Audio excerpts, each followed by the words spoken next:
Muy buenos días, tardes, noches, allí donde ustedes se encuentran. Esta es una nueva entrega de Comentarios de lo Real. Hoy es domingo 18 de diciembre del año 2022 y comenzamos con noticias que tienen que ver con inseguridad pública.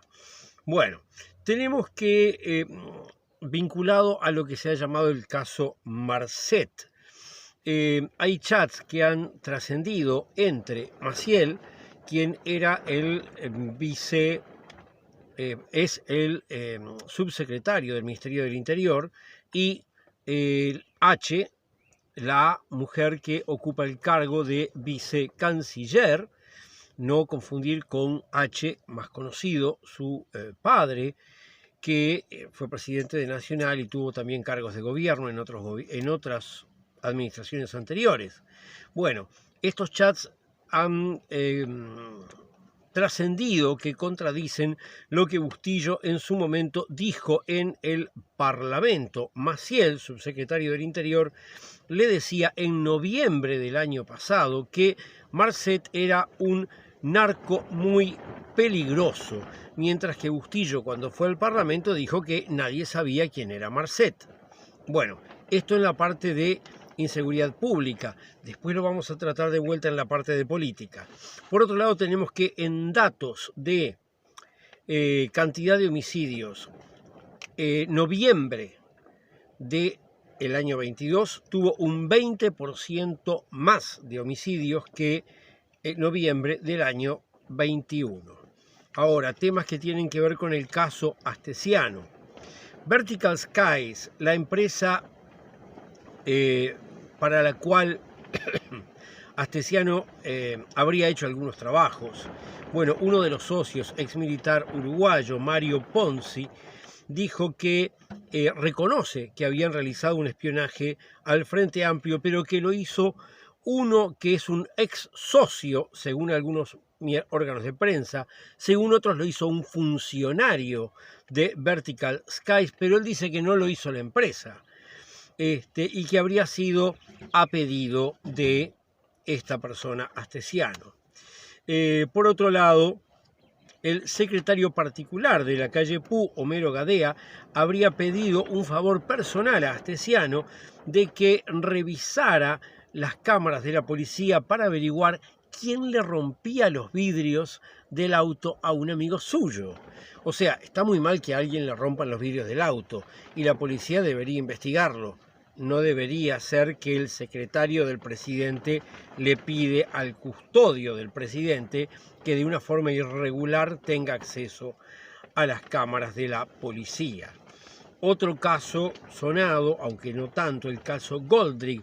Esto es el caso de esta gente que opera en bolsa de valores y que genera enormes pérdidas. O sea, son ladrones de alto vuelo, porque a usted, a mí, nos roban un celular en la calle y tiene un valor que de repente para usted, para mí es bravísimo recuperarse de ese robo. Pero esta gente resulta que ahora la justicia les ordenó un embargo de todas las cuentas, incluyendo las que están en barcos de Estados Unidos. Están hablando de 20 millones de dólares. Y el dinero siempre representa el trabajo que alguien hizo. O sea que esta gente se estaba quedando con el trabajo de otras personas, de alguna manera. Por otro lado,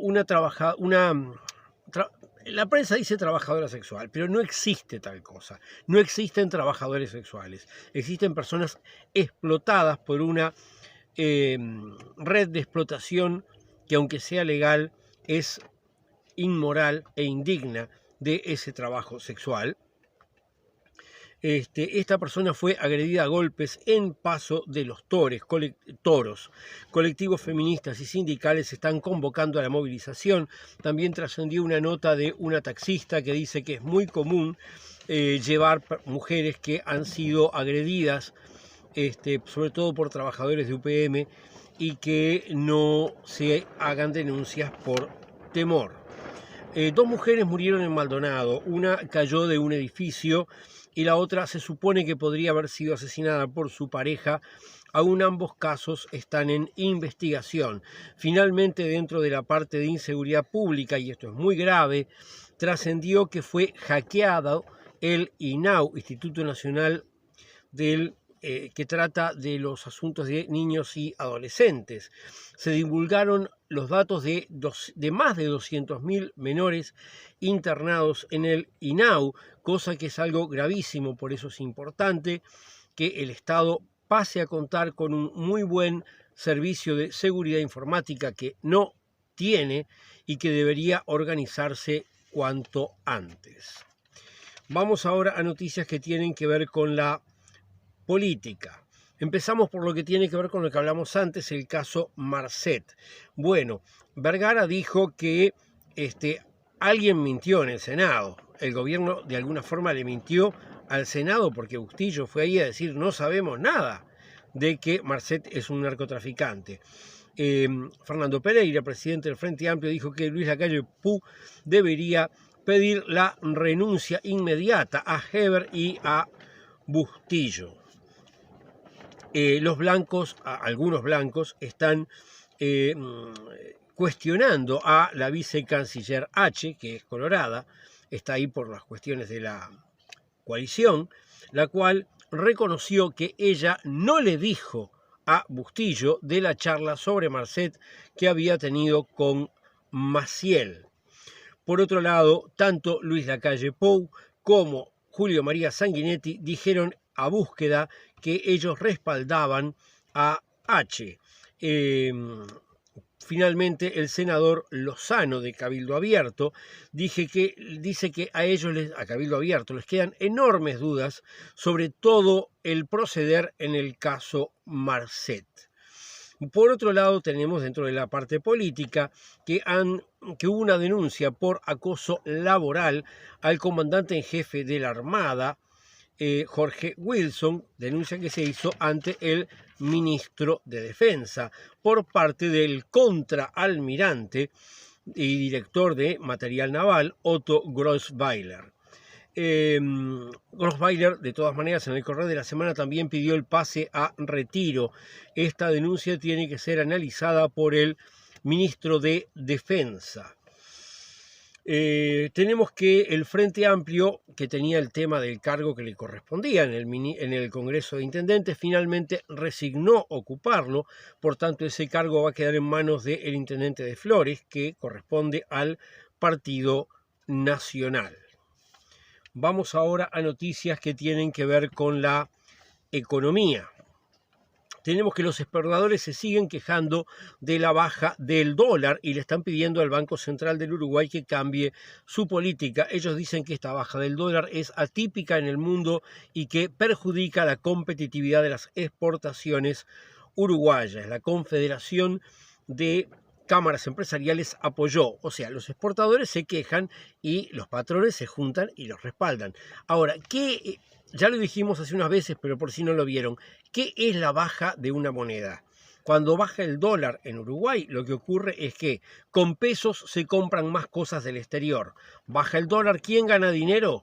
Gana dinero los importadores. Los importadores incluyen varias de las fortunas más importantes en Uruguay y son un grupo de presión política muy fuerte. Por otro lado, los exportadores pierden dinero. ¿Por qué? Porque ellos obtienen menos dólares por cada peso que pagan y los sueldos de lo que estén exportando lo pagan en pesos uruguayos. Entonces, ellos ven disminuir su ganancia. No es que pierdan, es que ganan menos. Ellos no quieren ganar menos. Entonces presionan acá. ¿Qué ocurre si bajan el valor del dólar? Bueno, que para todos los trabajadores todas las cosas importadas nos van a quedar más caras, porque los trabajadores tenemos un ingreso fijo, los que tienen sueldo, en pesos uruguayos, y los demás estamos atados a la economía del peso, con respecto a la cual el dólar va a subir, y entonces cada vez tenemos menos dinero para comprar las mismas cosas. Entonces, ¿esto a quién beneficia? Beneficia a los exportadores, aparte de las clases dominantes, y no a otros. El precio internacional del dólar se fija por otras cosas, por relaciones de fuerza que pueden tener que ver con situaciones como el poder político, el acuerdo entre China y los países productores de petróleo para comprar el petróleo en yuanes, etcétera, etcétera, etcétera. Bueno, tenemos que en el tercer trimestre de este año, comparado con el tercero del año 21, la actividad económica creció un 3,7%, pero si lo comparamos con el segundo trimestre, entonces la actividad económica quedó igual, lo cual significa que la tendencia a crecer, que sería lo natural en la economía, se detuvo, se estancó y entonces estamos en una fase de estancamiento y por tanto con riesgo de comenzar una fase de decrecimiento, que si se mantiene en el tiempo, eso es lo que se llama recesión. Ojo, está rondando.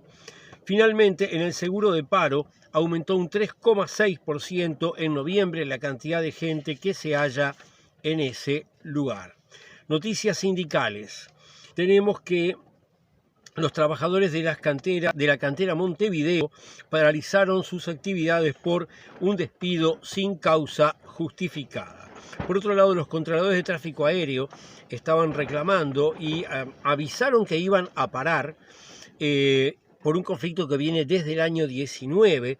Están reclamando por inequidades salariales, precariedad en las condiciones laborales y para que se implemente una carrera funcional de la profesión de controlador de tráfico aéreo.